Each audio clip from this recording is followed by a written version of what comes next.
Hi and hello, folks. Welcome back. This is your favorite Kumbi Jiku show on the GK Sports India YouTube channel. With me is the one and the only G. Krishnan, who was part of the historic World Cup 2025 final at the D.Y. Patil Stadium at Navi Mumbai. Welcome, Jiku. Morning, Sri. Good morning, and thank you very much. Yes, it was indeed a very memorable evening, and happy to be part of that historic occasion. Fantastic, Jiku. The curtains are down on what was to be one of the most historic World Cup ODI cricket for women. India started off this tournament as the second favorites behind Australia. Now the curtains are down on the World Cup, and as you mentioned in the previous episode, there's a new winner whose name is etched on this World Cup, and that is none other than India. The euphoria, the ecstasy, we saw the sort of scenes that took place in the ground. And I think still India, the fans across the world have still not gone to sleep, and they still are enjoying and savoring this success from the Indian girls. Just throw some light on how the scenes were, Jiku, at the stadium, because you were very much part of all the games that happened at D.Y. Patil, Navi Mumbai.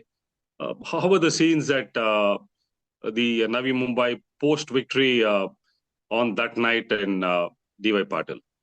It was amazing. It was not as much as what it was on in 2011, but then the people, though it was past midnight when the match ended and the celebrations began, and people waited in the stands to see the celebrations, to see India lift the trophy, and it was so late because of the 2-hour delay because of rain and all that, and people just didn't mind going home late, because they just wanted to be part of that occasion at the stadium, seeing Harmanpreet Kaur lifting the trophy, Indian women's cricket for the first time, and that was something which is beyond imagination. Packed stadium, and they had their money's worth. True. In fact, I had goosebumps when I was watching the crowd go up every time, whether there was a single or a four or a stop or a wicket being taken.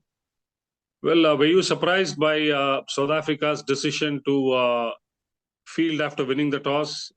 Always the saying is, in a big game, or especially in a knockout game, in a world event or a multi-nation event, win toss, put runs on board, put the pressure on the opposition.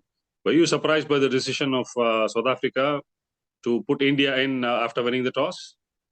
I was a bit surprised, because you have seen teams post big totals on batting beauty of D.Y. Patil, but then I thought, since India chased down successfully against Australia, I thought that was the only factor that South Africa could have gone in with, and the Duke factor was out of the equation. And I thought it was a surprising move because South Africa we have seen have scored well, but coming into this final, they have had some good successes chasing targets. So I thought that was the only reason why Laura Wolvaardt went with bowling first.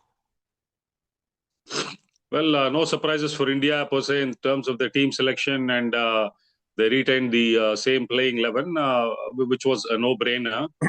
Do you think, having been put into bat, the Indian team would have been a happy bunch going back to the dressing room, putting up a score of 298?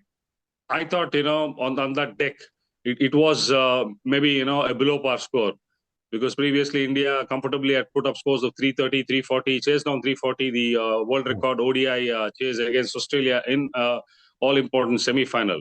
So do you think the Indian team would have been happy with that score at the break?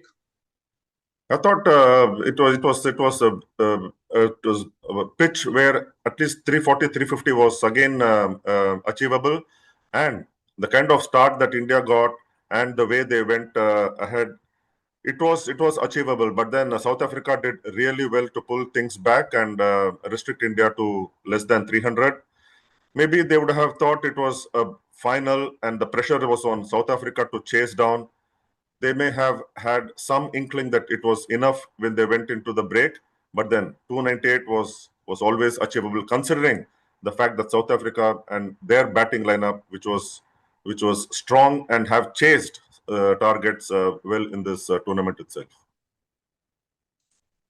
Just to mention, not go too deep into technicalities, a brilliant blazing start, by India. Shafali Verma, I think she had changed her gears and the approach towards the game just in about 48 hours. The way she played down the ground, not too many cross-batted shots, brilliant 87 at the top, forged a real good partnership at the top with Mandana for a, big score to be put up. Of course, Jimmy just failed to blossom, kicking on to make a big score.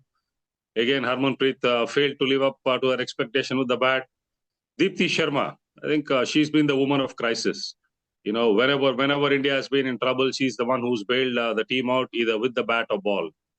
And to mention about South Africa, I think they did pull back towards the end and restricted India to that, score of 298 below 300, which they would have certainly thought was achievable at the break. Special mention, Jiku, of Shafali Verma, her role in the side. I mean, coming into a World Cup semi-final with not much of international cricket under her belt, and being such a major player in this final. Certainly, yes. It's not easy coming straight away after being in wilderness for about a year and to be playing straight away the knockouts of a World Cup, and especially at home. But then she counted on her experience, the experience of playing in the previous World Cups, whatever format in the knockouts, and she carried on that confidence. Shafali Verma is somebody who can change the course of the game, but we didn't see her do that with the bat in the semi-final. But then final, when the occasion was wanting her to score big, she did it. But then there was a phase where she is one who is a boundary hitter and finds the gaps and goes through goes over the top, cashing in on the field restrictions. But there was a phase where she was not allowed to score boundaries, and that is where credit goes to South African bowlers. And that ground fielding was fantastic. Put aside the 3 drop catches in the Indian innings, but then the ground fielding, saving boundaries were fantastic, and that maybe didn't allow Shafali Verma to score 4s, but then she did not panic. She did not do anything silly. She just carried on rotating strike with Mandana in her century run partnership for the first wicket.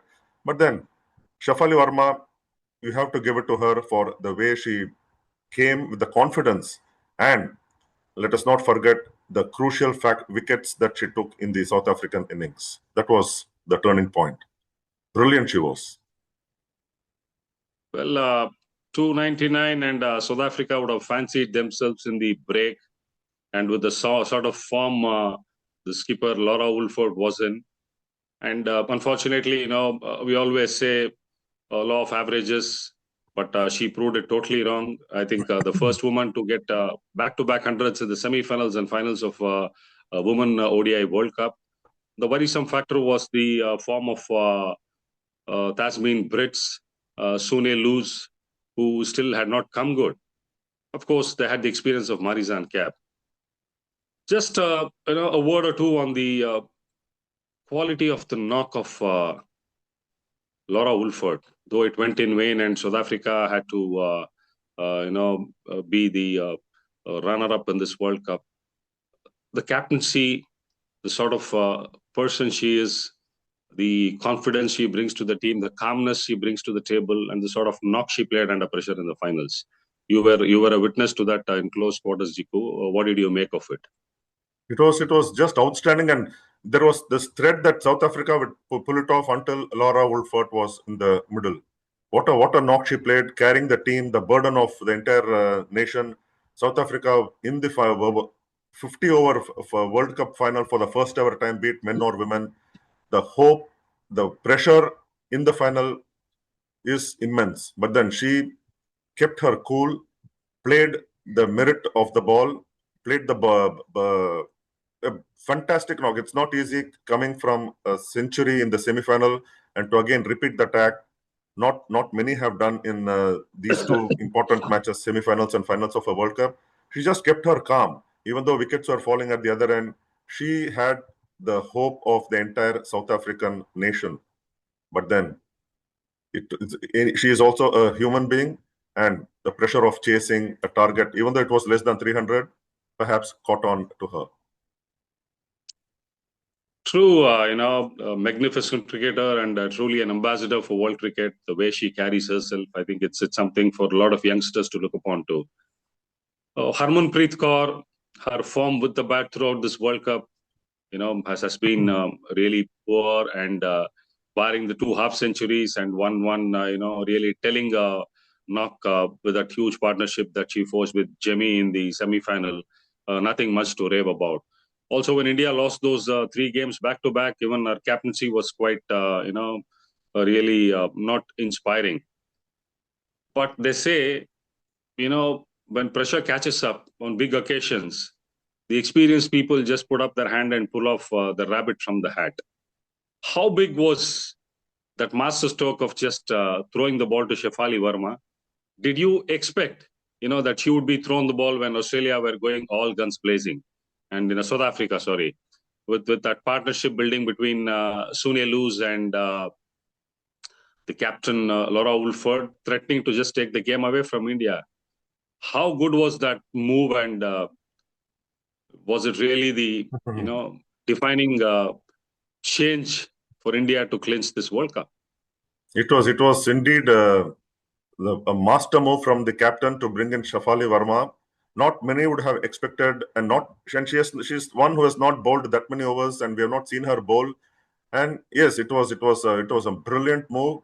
And just when South Africa were going with that partnership, Sune Luz and Wolvaardt, it was working in South Africa's favor, and we thought the match was slipping away from India's hands. But then, even South Africa didn't expect that Shafali Verma would bowl, and it was something which caught them unawares, and something they were not prepared for, because they have not seen her bowl enough in whatever internationals she has played. That was just the master move, and to take wickets in 2 successive overs straight away, her first and second, removing the dangerous Sune Luz, and we all know what Marizanne Cap can do with the bat. She can just be in any team just as a pure batter or a pure bowler. That is the quality of Marizanne Cap. And to take those 2 wickets in successive overs, that was the turning point of the final. And from there on, it was again just a matter of time when India would remove Laura Wolvaardt, which they did eventually. And that was just an outstanding thing. Well, we always speak about the quality of certain cricketers and what their experience brings to the table. I think the Indians were extremely good on the field. Their ground fielding was fantastic. They didn't grasp any chances in all-important pressure-filled final. Special mention to the Indian girls. I think their fielding was top-notch in this final. Deepti Sharma, I mean, what does this name strike to you? And I mean, a young girl who's been carrying the burden of Indian cricket, over the last 5 6 years, when the chips are down with the bat, with the ball on the field. I mean, what sort of a World Cup has she had, Jiku, in terms of this 2025 edition? Thinking of Deepti Sharma, I can only think of Yuvraj Singh and his contribution in the Indian Men's World Cup 2011. With the bat, with the ball, she is the one who saves and has been saving India from crisis. We have seen India middle order collapse in the tournament, and she has come up with some useful knocks and taking team to the respectable total. And final, again, her half century was worth the weight in gold. Immense contribution with the bat and with the ball. She just delivers whenever India needs to break a partnership, and to take a 5-wicket haul in a World Cup final. She has just lifted herself, taken her game to a different level. Not many have taken a 5 and scored a 50 in a World Cup final, even in men. But she is in a different planet, and one of the very key players in India's victory in this entire World Cup. 3 half centuries, to be the highest wicket taker. She has had a dream World Cup. And imagine what India would have done without Deepti Sharma, who would have saved India from those crisis moments. Whatever the situation, yeah. So she is the crisis person for Indian women's cricket. Amazing. True, I think a testimony to her performance has been, being awarded as the player of the series. I mean, truly a magnificent all-rounder. And aptly for her knock of 87 and picking up those 2 crucial wickets with her dibbly-dobbly off-spinners, Shafali Verma was named the woman of the match in that final. In the press conference and up to the turning into the semi-finals, I mean, she made a statement saying, God has sent me to deliver for India. I mean, how do you relate, that statement which was made very candidly, and she kept it so simple, and it was just not made out of sheer arrogance. I think there was a lot of conviction behind that, and she followed it up with a brilliant performance, all-round performance in the finals to put India across the line. What do you make of that comment, Jiku? I mean, it was tongue-in-cheek, but truly she did, live and walk the talk. Certainly, it is, and when she said that on the eve of the semi-final, it showed the confidence that she had being away from the ODI, dropped from the ODI team exactly a year ago for not being consistent, and she went through a long patch without even a half century in ODIs, and that prompted the Indian think tank to drop her from ODIs. But then to come and say that, and then when she didn't walk the talk in the semi-final, maybe she would have thought, okay, did I shoot off my mouth or whatever? But then to prove that, and it was at the same D.Y. Patil venue, so she said, God has sent me to do something special here, meant something special at D.Y. Patil, and it was 2 matches for her to play at this venue. She just walked the talk in the final. What a knock it was. Just that unlucky she missed out on 100, but she wouldn't mind. It was worth more than even 150. That was how good, special that knock was. Some people just say something, but they don't actually do it. But for somebody to say, God has sent me to do something special here, which she did in the final when it mattered most, that speaks of the confidence that the person is. Amazing. Well, the curtains are down, as I mentioned in the opener. What is the impact this, 2025 World Cup ODI win for Team India mean in terms of the future for the prospects of other girls and women taking up to cricket? To size it up, to me, this looks like, I would equate this to the World Cup victory of 1983, where India were given no chance, actually. So couples, boys pulled it off from under the carpet. But mind you, this Indian side were ranked number 3 in the ODI rankings. So India started off this tournament as one of the firm favorites and pulled it off. So it's not a joke hosting the World Cup with so much of pressure, home pressure, adulation, the expectations from fans, and still managing to win a World Cup. What do you think the impact of this win would live on the fans, the future of Indian cricket, people who want to take up to cricket? Certainly, when India entered the final of 2017 in England but lost to England, people, there were a lot of girls who wanted to take up cricket. There's this story of where Jemima Rodriguez, just an upcoming cricketer then, was watching the Indian women come out of the airport in Mumbai upon arrival after the final, and what it the dream that she had of how if she were in that place one day, and she actually has gone one step ahead and is now a World Cup winner. So we can only see more and more girls take up cricket, more and more parents encouraging their girls to take up cricket, because this is something immense. We will only see more and more girls, more and more women participation in cricket and sports in general. But then there is a career which girls can think of in cricket alone. So this is something immense, and we can see a next generation of cricketers from the girl section come up and even do wonders for India. Well summed up, Jiku. I think India is a force to reckon on the world stage. It's just not about England and Australia, which were once upon a time. But it has been proved in this edition of the World Cup, which India has come up trumps.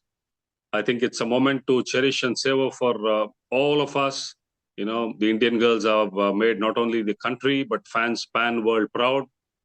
It's been wonderful to host you on your own channel, Jiku, in this whole edition of the 2025 World Cup, which has involved all the Indian games. I hope the fans have enjoyed watching us, doing the preview and reviews of this World Cup. So coming to an end, and this is a wrap up of the 2025 World Cup. We sign off, savoring and cherishing the moment of Harmanpreet Kaur and the girls lifting the World Cup. And we wish in future it's just not a one-off thing, and India continues to be a dominating force in world cricket, and hope to see this win inspire more girls to take up to cricket. And just one line to mention, the amount of impact the Women Premier League has had in the last couple of years on the Indian girls has been something tremendous. Thank you very much, Jiku, for your wonderful insights throughout this Women World Cup. Keep inspiring a lot of your viewers with more insights on women cricket, so that young girls can take up to this wonderful sport of cricket. Thank you very much, Jiku. Thank you very much, Sri, and it was indeed a learning thing for me to be on the other side of being asked questions rather than the one who asks questions.